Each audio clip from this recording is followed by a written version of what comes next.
Hi friends అందరికీ.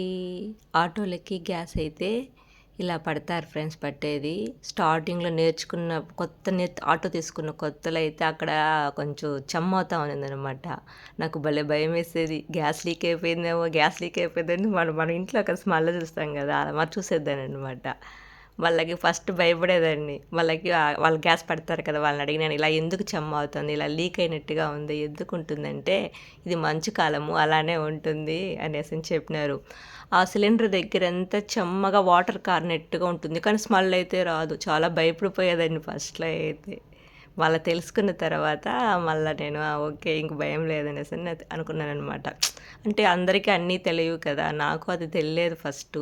ఎక్కడన్నా మనకు తెలియకుండా గ్యాస్ లీక్ అయిపోయిందేమో అని భయమొస్తుంది. మైండ్ అనేది ఆటోమేటిక్‌గా అక్కడ ఓపెన్ చేసినప్పుడు వాటర్‌లాగా లీక్ అవుతున్నప్పుడు భయమేస్తా ఉన్నిందనమాట. మళ్ళా తెలుసుకున్నాక ఏం కాదులే అనేసని అనుకున్నాను. గ్యాస్ అయితే ఇలా పడతారు ఫ్రెండ్స్. పట్టేదైతే కేజీల కింద పడతారనమాట. దీనికి లైన్ నిలబడాలి. జనసేపు నిలబడి పట్టుకోవాలి. గ్యాస్ ఆటో తోలాలంటే తప్పదు. అన్ని చోట్ల ఉండదు కదా గ్యాసు. 200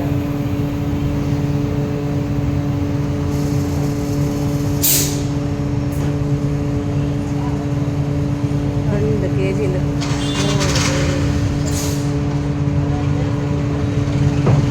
okay friends, bye. అలాగే నా ఛానల్‌ని సబ్స్క్రైబ్ చేసుకోవడం మాత్రం మర్చిపోకండి ఫ్రెండ్స్. Okay, bye.